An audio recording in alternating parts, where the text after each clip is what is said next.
Viewers, welcome to Aadhira's kitchen.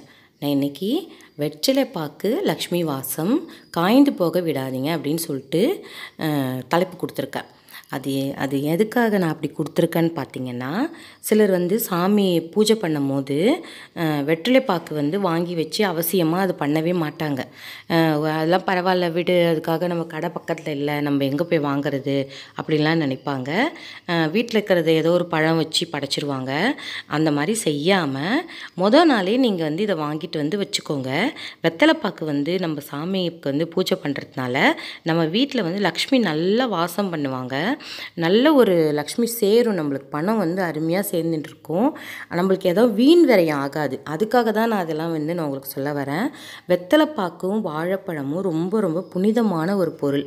இதை நீங்கள் சாமிக்கு படைக்கிறதுனால நம்மளுக்கு நல்ல ஒரு லக்ஷ்மி வாசம், நம்மளுக்கு வீட்டில் நல்ல ஒரு காசு பணம் பொருள ஆரம்பிக்கும். நம்மளுக்கு வீண் செலவு வராது. நீங்கள் ட்ரை பண்ணி பாருங்கள் வியூவர்ஸ்.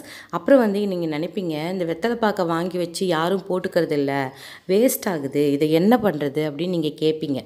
ஆனால் இந்த வெத்தலை பாக்கை நம்மளே சாப்பிட்டா ரொம்ப ரொம்ப நல்லது தான்.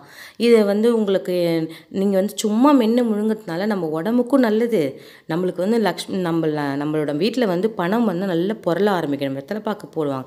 அந்த காலத்தில் பார்த்திங்கன்னா முன்னோர்கள் வீட்டில் இருக்கிற சுமங்கலி பெண்கள் அந்த சாமிக்கு பூஜை பண்ண வெத்தலை பாக்கை வேஸ்ட்டு பண்ணாமல் போட்டுக்குவாங்க. அதனால தான் நான் இதை உங்களுக்கு சொல்கிறேன். ரெண்டாவது இன்னொரு விஷயம், இது உங்களுக்கு போட பிடிக்கல, நம்மளுக்கு இது பிடிக்கலங்க மேம் அப்படின்னு நீங்கள் கேட்கும் போது என்ன பண்ணணும் நீங்கள் பார்த்தீங்கன்னா, இந்த வெத்தலை பாக்கை யாராவது போடுறவங்க கையில் கொடுத்துருங்க.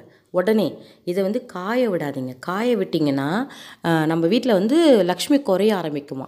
வெத்தலை பாக்கு சுருங்கினா காஞ்சி போனால் நம்ம வீட்டில் பணம் பற்றாக்குறை இருக்குமா.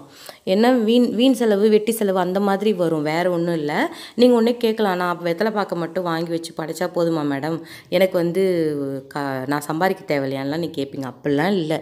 இது நம்மளுக்கு நம்ம பணம் வீண் செலவு ஆகாமல் இருக்கிறதுக்கு தான் இந்த வெத்தலை பாக்கை நீங்கள் வச்சு வாழைப்பழம் வச்சு நீங்கள் சாமி கும்பிடுங்கன்னு சொல்கிறேன். நினச்சது ஏதோ ஒன்று பூஜை அறையில் வைக்காதீங்க. நித்தம் நீங்கள் இந்த வெத்தலை பாக்கு பழம் வச்சு பூஜை பண்ண நல்ல ஒரு லக்ஷ்மி கடாட்சம் வீட்டில் உண்டாகும். இதை ட்ரை பண்ணி பாருங்கள் வியூவர்ஸ். இது வரைக்கும் என்னோடய வீடியோ வாட்ச் பண்ணதுக்கு ரொம்ப ரொம்ப நன்றி. நான் இன்னொரு வீடியோவோட உங்களை நான் மீட் பண்ணுறேன். தேங்க்யூ.